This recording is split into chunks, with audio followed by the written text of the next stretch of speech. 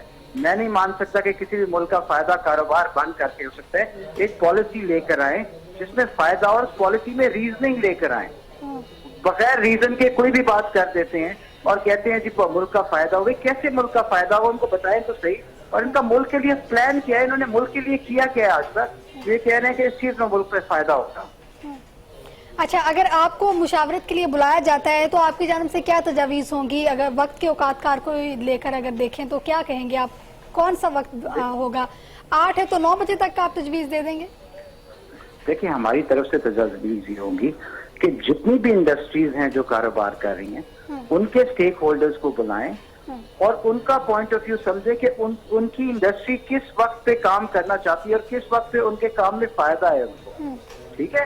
اور اس حساب سے ہم سب کے ساتھ بیٹھیں اور پھر اس کے بعد ڈیسیجن میکنگ کریں۔ یہ نہیں ہو سکتا کہ نیشنل ایکشن پلان کا نام دے کے اسلام آباد میں کچھ لوگ بیٹھ کے 25 کروڑ لوگوں کی ایسی کی تیسی پھیر دیں، ایسا نہیں ہو سکتا جی۔ اور یہ ہمارے لیے، ہم بالکل اس کو ریجیکٹ کرتے ہیں، پورے پاکستان کی تاجر کمیونٹی نے اسے ریجیکٹ کیا ہے، اور آئی ایم ویری ہوپ فل کہ ہر انسان ہمارے ساتھ پروٹیسٹ کرے گا اگر یہ عمل درآمد ہوتا ہے۔ ٹھیک ہے، بہت شکریہ، آپ ہمارے ساتھ پروگرام میں موجود تھے۔ آج اہم فیصلہ حکومتی وزراء کی طرف سے یہ کیا گیا ہے، کابینہ کا پورا ایک وقت بیٹھا، انہوں نے پریس کانفرنس کی اور انہوں نے اس میں یہی طے کیا ہے کہ جو بازار ہیں ان کو 8:30 بجے بند کر دیا جائے گا، اور جو ریسٹورنٹ ہیں ان کو 10 بجے جو ہے وہ بند کر دیا جائے گا۔ اور ابھی ہمارے ساتھ صدر آل ریسٹورنٹ ایسوسی ایشن موجود تھے، اور انہوں نے بھی یہی کہا کہ ہم جو ہے وہ اس کو ریجیکٹ کرتے ہیں، اور ہم ان کی تجاویز کو، جو حکومتی تجاویز آ جائیں ہیں، ہم ان کو مسترد کرتے ہیں۔ اور انہوں نے یہ بھی کہا کہ اگر حکومت کی جانب سے اپنا فیصلہ واپس نہیں لیا جاتا تو ہماری طرف سے جو ہے وہ احتجاج ہوگا، اور ہم تمام جو تاجرز ہیں اور جو ریسٹورنٹ ایسوسی ایشن جتنے بھی سب لوگ ہم مل کر جو ہے وہ زبردست قسم کا احتجاج کریں گے۔ اور انہوں نے کہا ہے کہ کسی بھی مسئلے کا حل جو ہے وہ کاروبار کو بند کرنے سے نہیں ہے، بلکہ اس سے مسائل اور بڑھیں گے، اور اس سے مسائل میں کسی بھی قسم کی کمی واقع نہیں ہوگی، بلکہ مسائل اس سے مزید بڑھ سکتے ہیں۔ تو یہ ان کی جانب سے بھی کہا گیا۔ لیکن خواجہ آصف کے صاحب نے یہ کہا آج کہ مارکیٹس بند ہوں گی، اس سے ہماری توانائی جو ہے وہ محفوظ ہوگی، اور جب ہم توانائی کو جو ہے وہ محفوظ کریں گے اور تو ہمارا ملک جو ہے وہ اس سے ترقی کرے گا۔ لیکن وہ یہ بھول گئے کہ ایک طرف سے وہ یہ سوچ رہے ہیں کہ توانائی ہم بڑھائیں گے، لیکن دوسری طرف ہمارے جو عوام ہیں ان کے روزگار پہ بہت اثر بھی پڑ سکتا ہے۔